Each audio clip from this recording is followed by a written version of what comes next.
Checking the live stream. Looks like we are live. Hello, hello, WomanUP community. I am so happy it's Friday and we have a wonderful special guest, Sabrina Brown, with us today. And we'll get into that wonderful conversation and interview in just a minute. But we have Leslie Appleton Young here going to give us her lovely market update. Is it lovely? It's really lovely. There's always something to talk about, but I promise I won't talk very long. All right. I want to hear Sabrina too. Yeah, right, so go for it. Okay, let me just lay out a few things. One, next week we'll be releasing our May numbers, and they're not going to look very pretty. We are probably going to see May sales down about 45%, 40 to 45% below where they were in May of 2019. So the closings for May were a little bit below what we had expected. The good news is that the pending sales in May were much higher than we expected. In fact, we're only 5% below what pendings were in 2019. Therefore, we're expecting to see only about a 12% drop in the June sales, which will mean a pretty good June market. And as a result, we've been able to revise our forecast so it's not quite as bleak as it was before, down about 12% 2020 compared to 2019, and about a 1% drop in prices. And in fact, we're seeing really strong stability on the price side. We do the weekly survey of California realtors, and we ask, are your buyers expecting lower prices? And, about 60% of them are. But when we look at the discounting that's going on, it's about 30% of the closings have been discounted. Well, that's what we were seeing well before the COVID experience. So we are definitely moving forward. We are not moving forward at a consistent pace. It's slowed a little bit the last couple of weeks. I have no doubt that it will continue to strengthen as the shelter-in-place orders are loosened up around the state. There is no doubt that we've got tremendous pent-up demand, not only from people that were looking at buying before March, right, as they looked at the spring home buying season, but also people that have been in their homes for 12 weeks and they're going, yikes, my company says I can work from home. I don't have a home office. I'm going to, I need to do something with my home, or you know what, I can work from anywhere. I'm going to do that. So lots of changes as far as that goes. We also have fewer realtors reporting that their sellers pulled their property off the market, and we have more Californians saying it's a good time to sell. That increased from 29% in May to 40% in June. The other thing I'll say, obviously, the stock market took a beating yesterday. It's rebounded somewhat today. Investors were extremely optimistic about how well this recovery from the shelter in place was going to go. And as not unexpected, we've had some increases in infections, and it's pretty clear to the investors. And I think we thought, it was clear they were really overextended. So it was a brutal shock yesterday. It was a correction.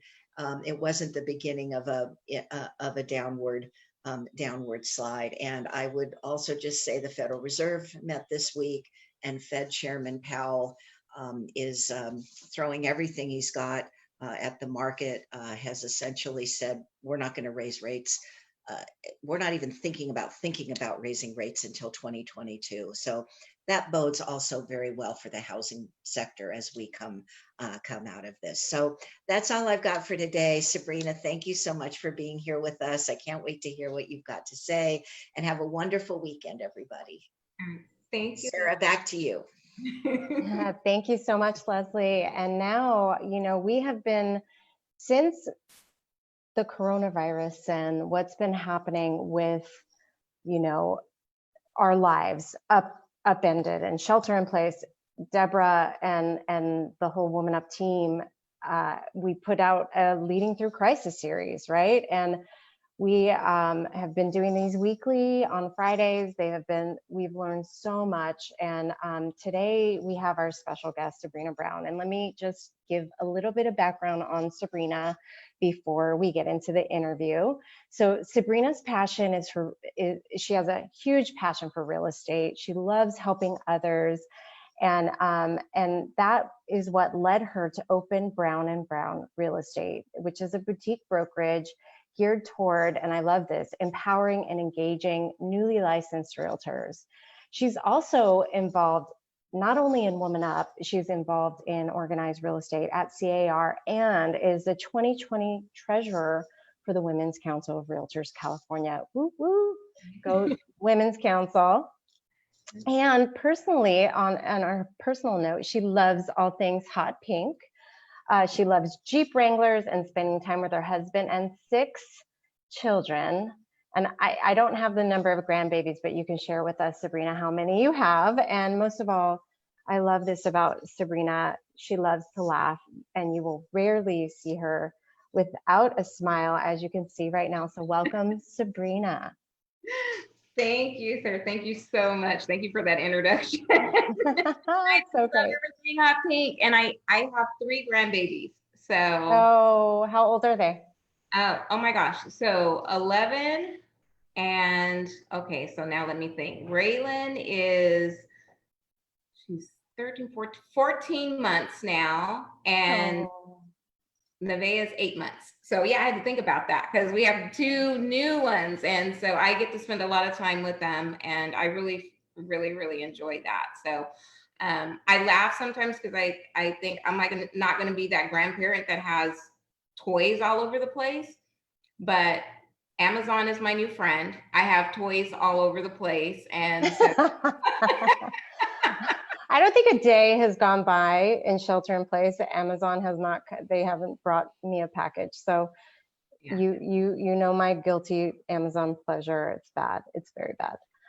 If you have alternatives, post them in the comments, because I would love to hear places I can order online that aren't Amazon. So Sabrina, you and I met, do you remember this? We met when I was on this crazy road show across the state of California, and I went to the Central Valley, and I had this list of brokers that were there, and they were all men. And so I reached out to Joanna Odabashian and a few others in the Bakersfield Central Valley area, and I said, do you have any women, female brokers in your area? And she recommended you to be there. And this was before WomanUP.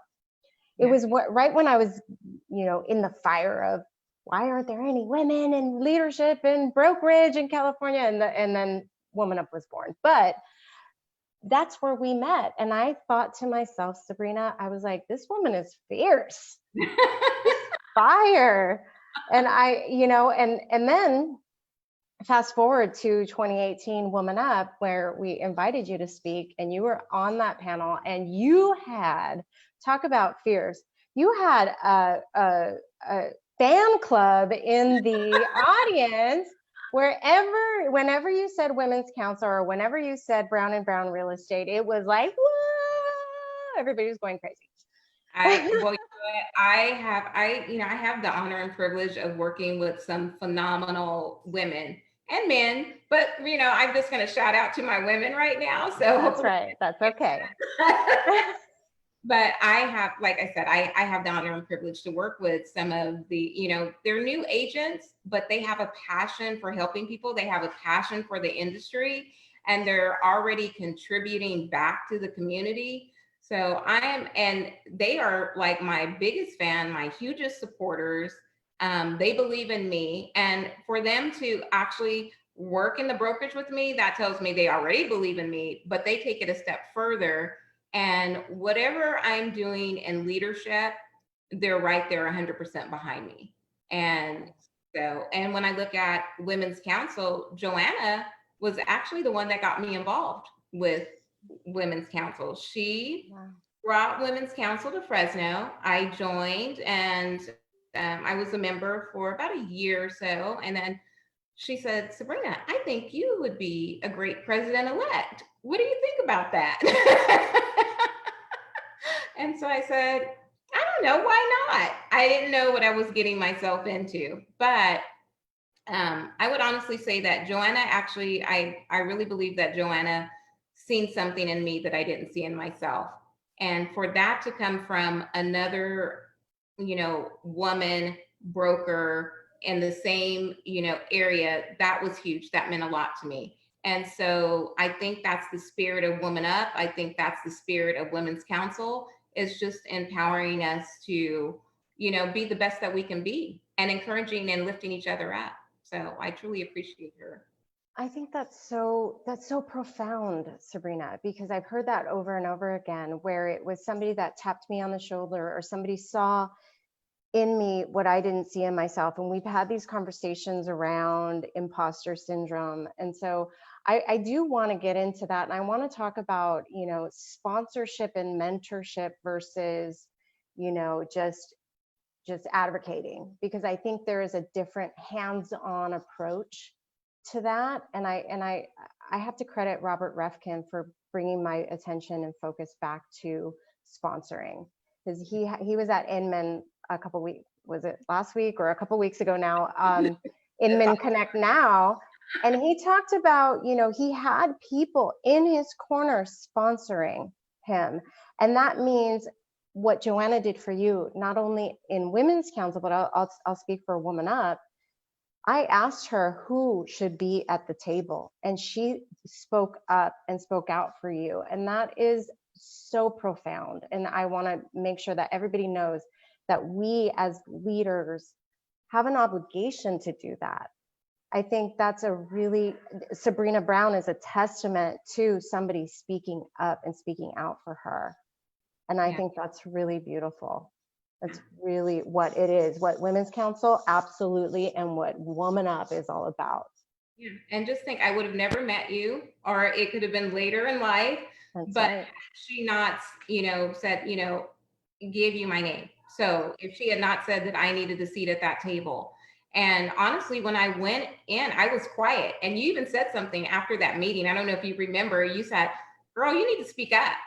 And so because I was quiet, but you will find I am very quiet. I like to listen. I like to learn. I like to kind of fill the room out before, I speak. And so, and for me, I was very curious and then the question in the back of my mind was, why am I in this room, honestly? And, do I have something to contribute? Because that was the first place that I really was invited to as a broker to participate. And so a lot of times, and I say this because a lot of times people don't even acknowledge that I'm a broker, that I have an office, that I have agents that I'm working with. They don't like to acknowledge that for some reason. I don't understand what that is, but to actually acknowledge. Hold on, Sabrina. Uh-huh. 1 second. Something happened with the sound. So, it's all fixed now. It must have been some weird Zoom glitch. Please go on. So to actually to be invited to the table and to be involved in that conversation was huge to me. So I wanted to listen, I wanted to fill it out, and I wanted to really be able to contribute to the conversation. And sometimes you contribute to the conversation just by listening. And I think people don't realize that you don't have to be the loudest voice in the room to make the difference. So, absolutely. Well, there's a lesson you taught me. It doesn't always have to come out of here. And they say you have 2 ears, 1 mouth, use them accordingly. So I respect that. I absolutely respect that. So let's dig in. We invited you on this chat way before what's happening in the world today, and with the brutal killing of George Floyd. And I do want to acknowledge that you are a Black woman, a broker, a leader, a boss, as I mentioned in some comment somewhere, because I believe you are. How are you doing? I get that question a lot, and honestly, I'm doing good. I'm doing okay. It's just it's very disheartening to me to see such a division that's going on right now. And I feel like the division is us versus them, or the police officers, versus the black people versus the white people. It's very disheartening to me to see all of the disconnect that's going on and the sides that are being chosen instead of us actually coming together to have, useful conversations. But on the same token, when I say it's disheartening, but it's also very refreshing to see how many people at this point are stepping up and speaking out, not just Black people, everybody. We have 50 states, we have 18 countries that are now behind, saying there is an issue and it needs to be addressed. It can't be swept under the rug.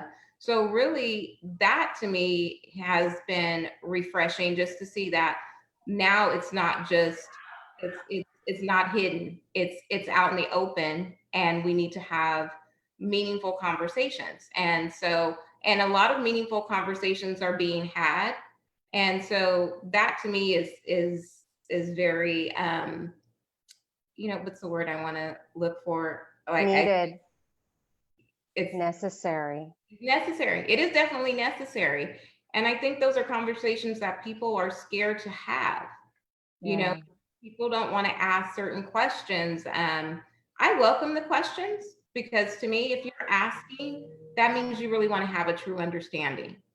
It's when you assume, that's when we get in trouble. So if you have a question, ask. Will everyone respond the same way? Maybe not. Some people may be offended by the question you ask them, and that's okay. But then you'll have people that you ask that question and they'll be happy to have those conversations with you, because they are happy with the fact that you're acknowledging that there is something going on. There is something that maybe they need to be aware of.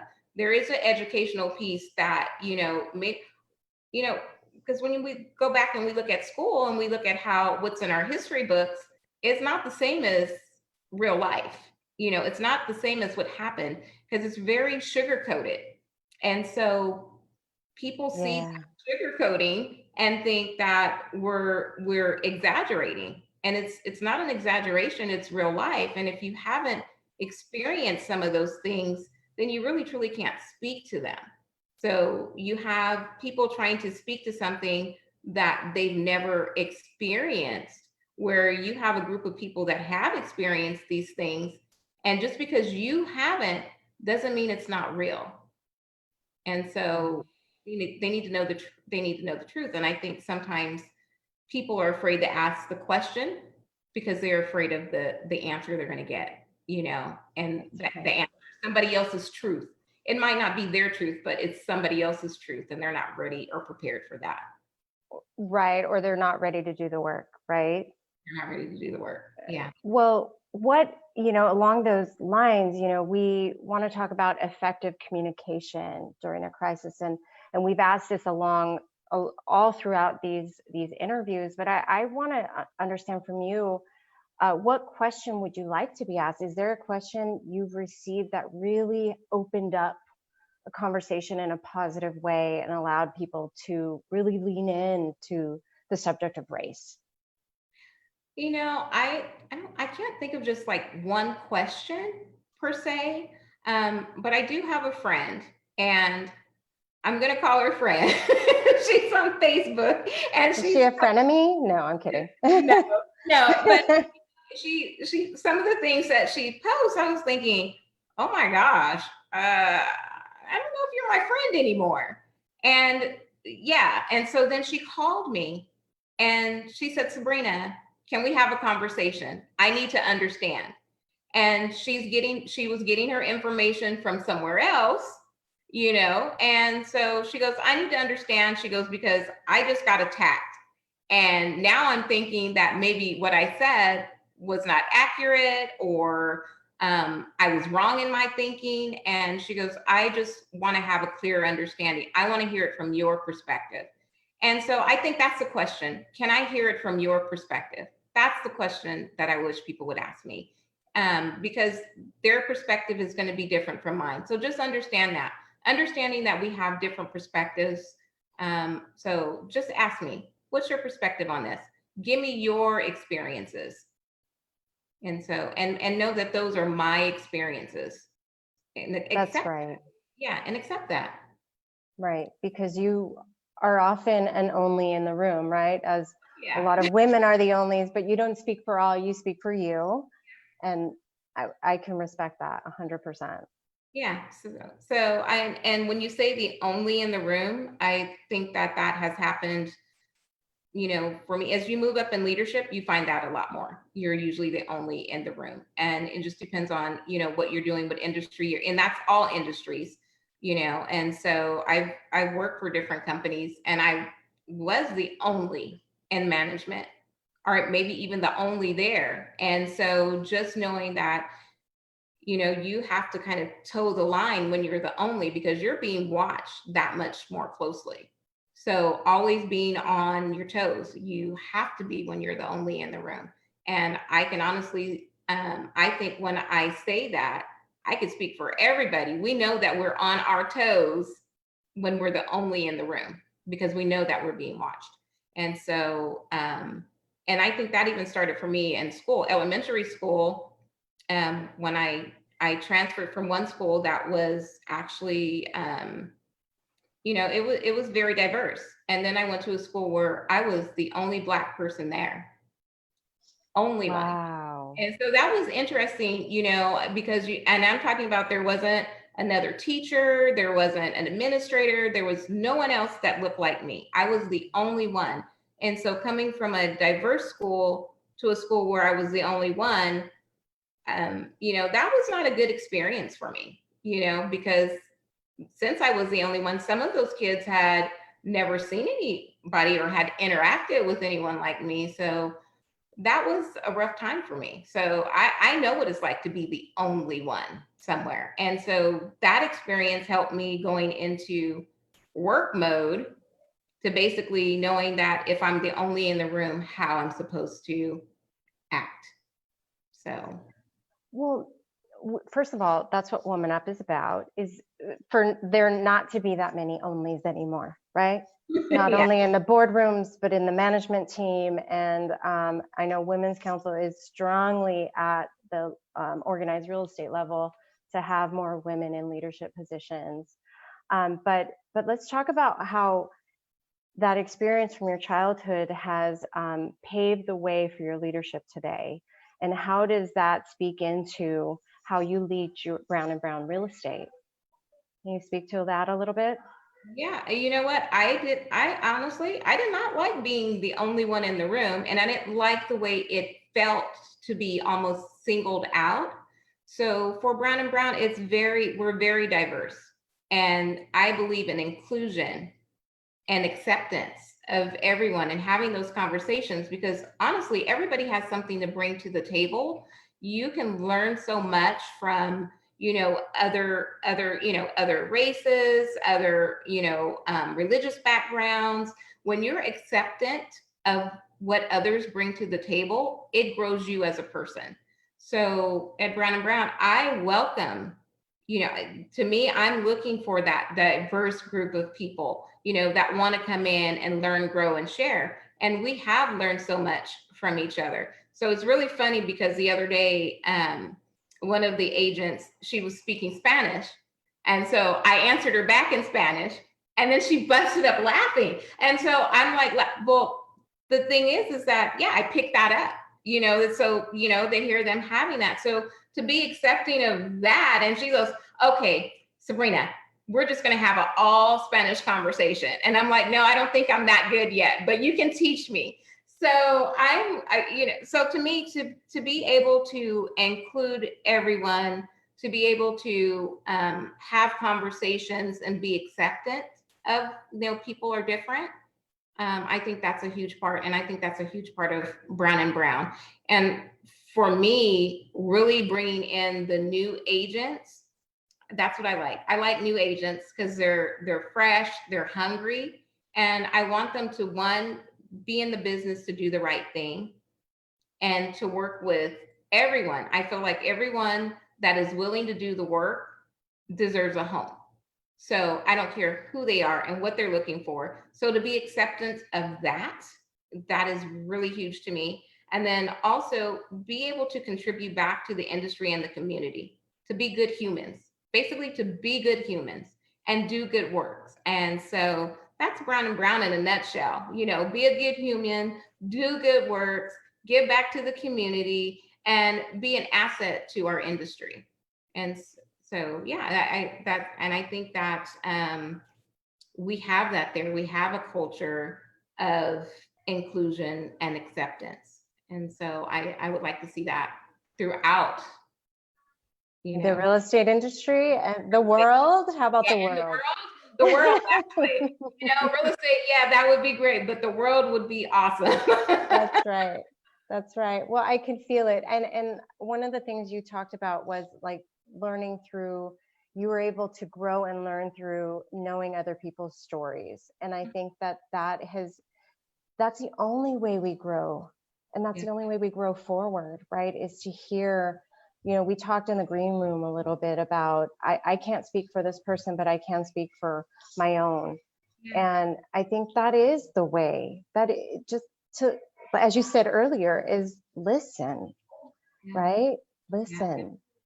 Yeah. So I do want to talk a little bit about, you know, this, that we have a huge opportunity when there is a crisis, and that's an opportunity for strong leadership, right? And I think especially in this time, this crisis is and should not go away. It's here today, and I'm not talking about coronavirus. I'm talking about what happened to George Floyd and what's happening all over the country.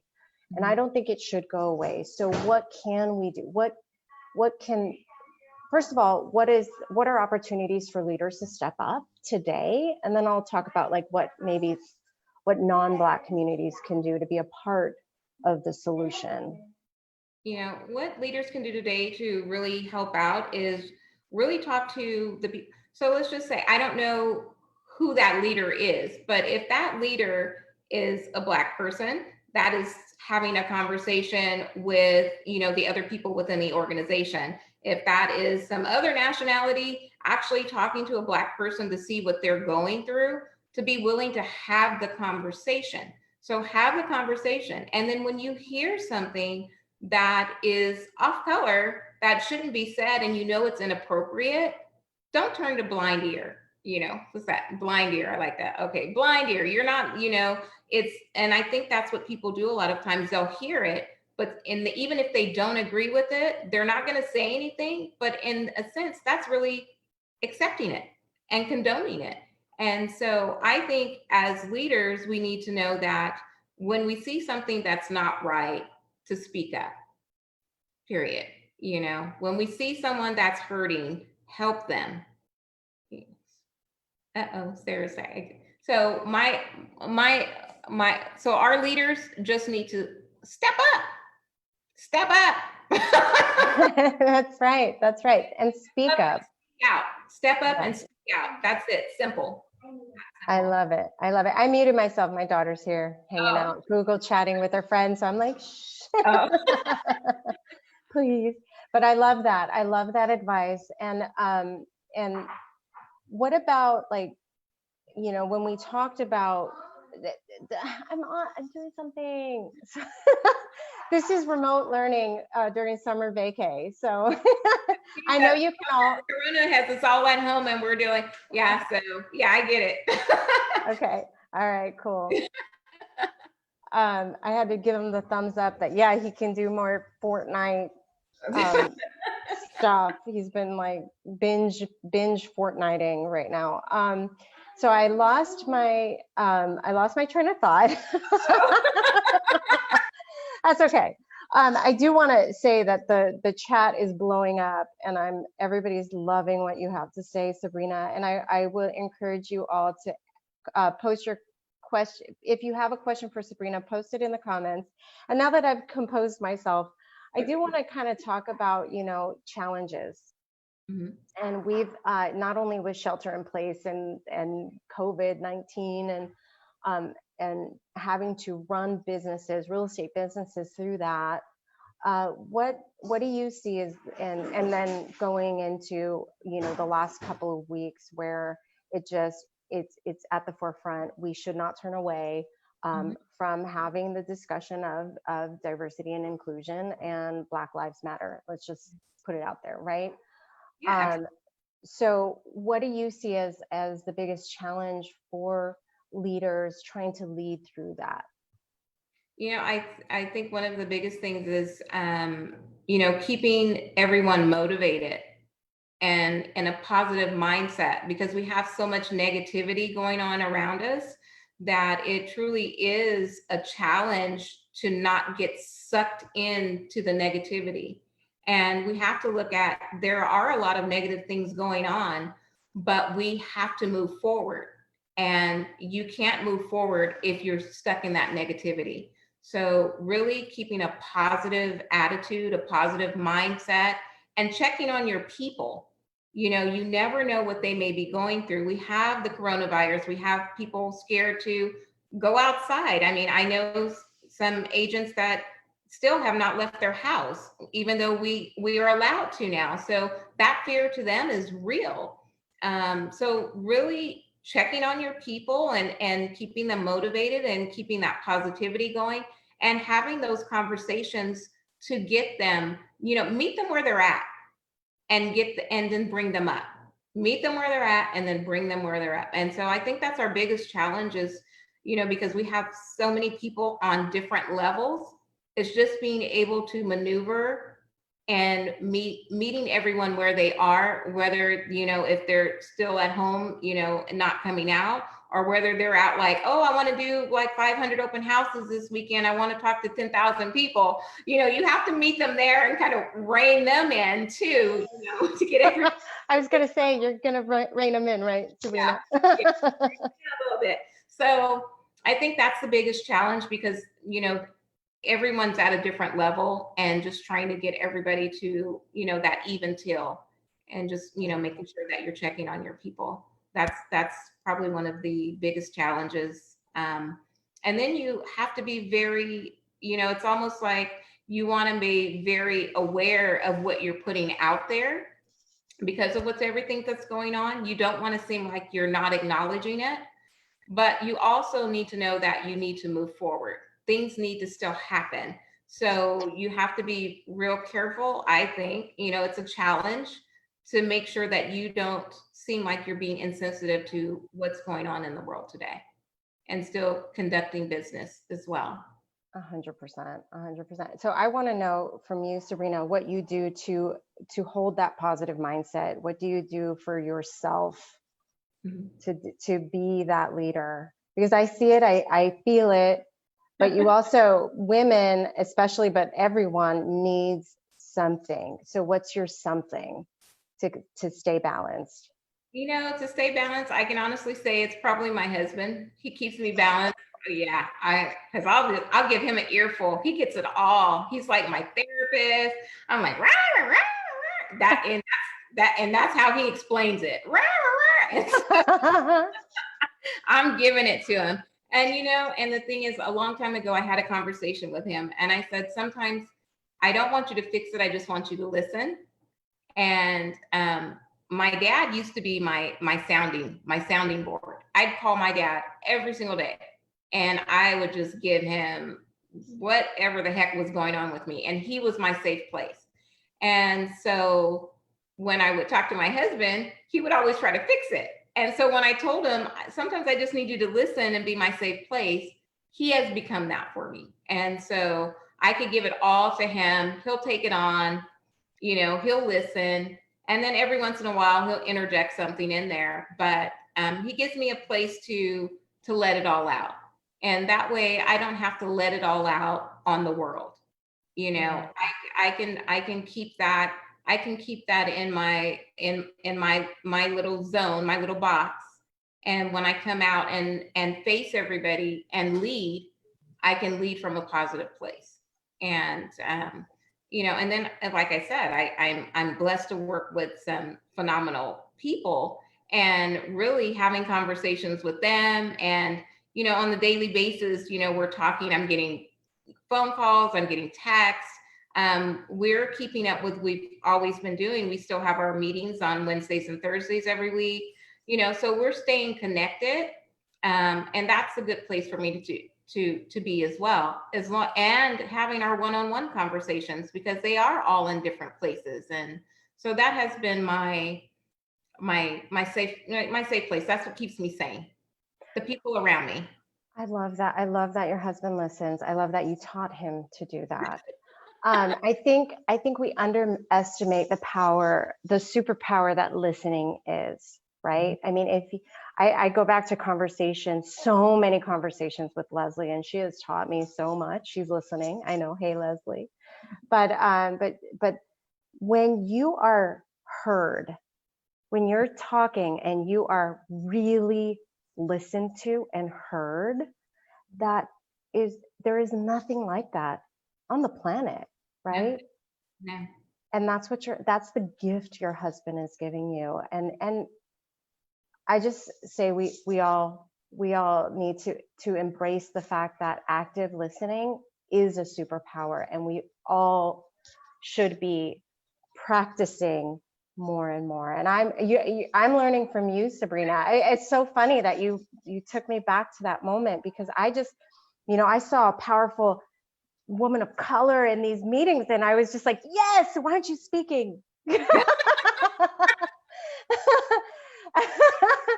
But you have had so much to say and share, and our community is learning from you on a daily basis. So I really appreciate that. I did say that there were, I did ask people to post their questions in the comments, and I do have one.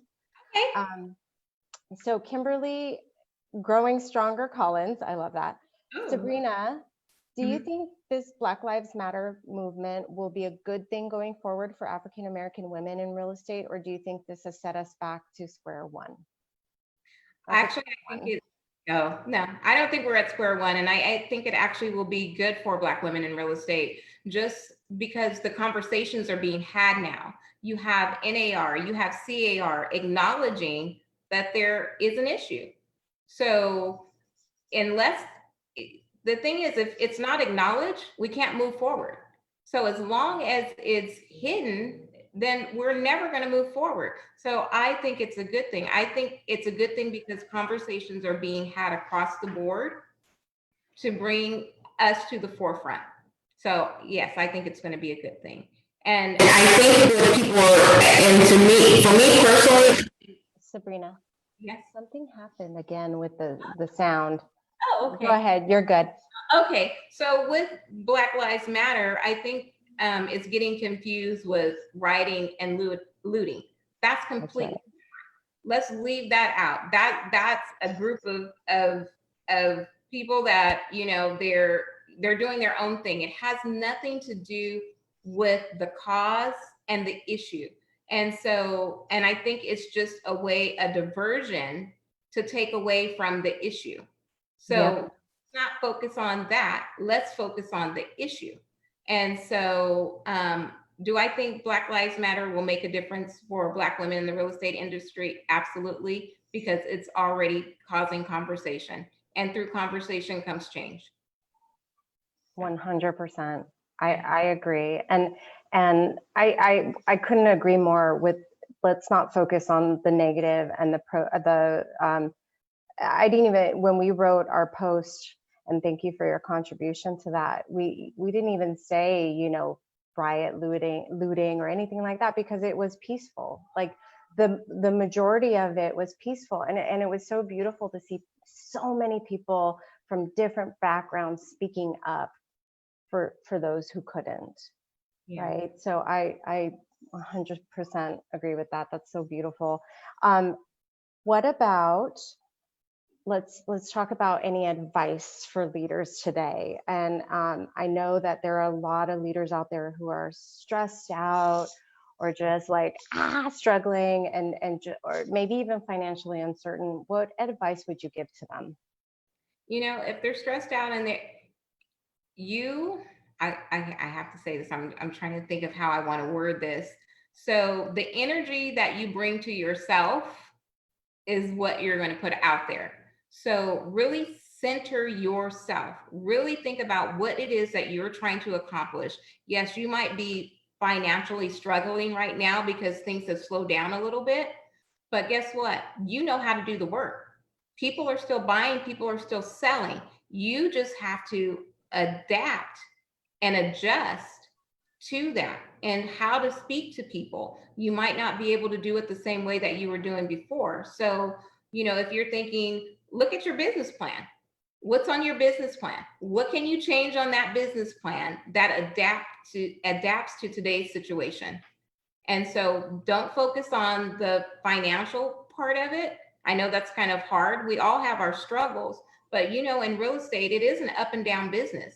It's feast or famine sometimes. And so right now there are actually people out there still conducting business and still, they're making money and they're helping people. They're changing lives. And right now, more than ever, it's needed. We're needed more than ever right now. People don't have the same, they don't have the same access that they used to have. They really are depending on us to help them and lead them. So I would say not focus on your situation, but focus on how you can make someone else's situation better. And it will get you in a better mindset. Truly. I love that. I love that. We have a couple more questions from the group. Renee White says, are you ever asked if you only hire Black realtors, or are you open to hiring any realtor? And we know that you are, but go ahead. Oh yeah, I'll hire anybody that wants to come to me. Well, no, let me take that back. Let me rephrase that. They have to fit our culture. So if they fit our culture of, doing the right thing and being a contribution to the industry, absolutely. And what you will find is I'm not going to say probably. So in Fresno, it's a little bit different. I think we're, was it 8% Black in Fresno, where I'm located. The population? The population. Oh, so, interesting. So it's a low population. But what you'll find, I'm the only female Black broker that has a brokerage with agents. But here's the deal with that. You find that not very many people want to come work with me because I am that Black brokerage. So when I started, I had agents that were told not to come because I would only be in business for 6 months. So, will I hire? I'll hire anybody that wants to come and work with me, that has the right mindset, that fits our culture. I do. I believe in diversity. I believe in inclusion. And for a Black woman, it is hard. That question right there, that question to me is a kind of like that one hurt a little bit. I'm going to be honest. It hurt a little bit because I know what it feels like to be excluded. I would never exclude anyone, ever. Well, I appreciate that honesty. And again, we are all learning and we're learning through asking. Mm-hmm. And I really commend you for being honest about that. Yeah. And I do think that those are the type of questions that people are scared to ask, and then it falls flat or whatever. So I commend everybody who is here and listening. And Sabrina, you're amazing. Oh, thank you, sir. But yeah, the question, even though, and that's the thing, don't be afraid to ask the question, but just realize that I have no problem answering them, and then, but know that I will always come from an honest place, a truthful place. Whether it's whatever it is, I'm going to come from an honest and truthful place. Yeah, but what do you want to say to that person who said you would last 6 months? How many years have you been in business? Out on my own for 6 years now. And so what I want to say to that person, come join me. Yes. Come to the party. That's right. Well, I know we're supposed to be wrapping up, but I do see a couple more questions and I want to ask them because these are so key at understanding what you go through every day, Sabrina, and just us learning from you. Catherine Kagazi, sorry if I messed that one job, Sabrina. Sorry, Catherine. Sabrina, in your opinion, what is the best way to develop and fast track female leadership in real estate brokerages and the industry? The fastest way is, one, if you're involved yourself and you bring somebody with you. You bring everybody with you, all those women with you. If you see someone that has potential, you reach out to them, you involve them, you get them engaged. And I know, and I can honestly say this from my brokerage, I believe in leadership, and I don't care what organization it is, but you need to get involved. And so we have in our group, we have YPN, we have Realtors, we have ARIA. And so, yeah, we have all of those things. So so everyone in my office belongs to another organization. And so they're all doing, they're growing in those organizations to grow their own leadership. So yeah, bring another person along. Don't keep it a secret. Absolutely. Absolutely. So I think that we got to all the questions in the chat, and I do want to ask you if you have parting words of wisdom for our community. I think and they will be short and sweet. That's me. I would say keep an open mind, ask questions, and when you ask the questions, listen and be prepared for the answer that you're going to get, because it might not be your reality. It might not be something that you've ever experienced, but just believe it's that person's truth. The other thing, as far as our industry is concerned, I would say just stay motivated, keep helping those people that are out there that are looking for home ownership. So, I know real estate is buying and selling, but my heart and my passion goes to those people that are first-time home buyers, those people that are underserved. I believe, like I said, I believe everybody that is willing to work for a home deserves a home. And so, think about how you can help your community, how you can help home ownership grow. We don't need a bunch of renters. We need homeowners. We need pride of, home ownership. And so being able to contribute to that, and that doesn't mean that you're selling that person a house. That means you're guiding them to that step to someday that they will be able to, whether it's, financial literacy, whether it's, volunteering, getting someone, all these other organizations, feeding families, getting people, shelter, it has to start somewhere. And so don't start at, let me get you pre-approved. Start at, where can I build you up? Where can I get you to get there? And that way, guess what? When you get there, your kids have a better opportunity to get there. So my words of wisdom is, don't always start at the pre-approval. Start at where it hits home. So absolutely. Oh my gosh, you touched on so many things I'm so passionate about. Can we just stay here and talk for a while? I know that you have created, not only did you have come to WomanUP with fans, I think from today you've created hundreds of thousands of more fans. So how do our fans reach out to you, Sabrina, if they want to follow up? If they want to follow up, you know what? I'll just put it out there in the universe. You can call me, you can email me, you can find me on Facebook. And you know what? I'll give you my number, 559-270-6695. And I'm always open to conversation. And I enjoy one-on-one conversations more than group conversations, just so you know. So when I say call me, I truly mean it. I do. I like having these conversations and building relationships. So. I can attest to that. I heard you, I forget where we were, but you said, just call me for a coffee, and I did. And we had a one-on-one coffee conversation that was just phenomenal. So she means what she says, ladies and gentlemen. Thank you for joining us. Sabrina, you're a light. Thank you so much.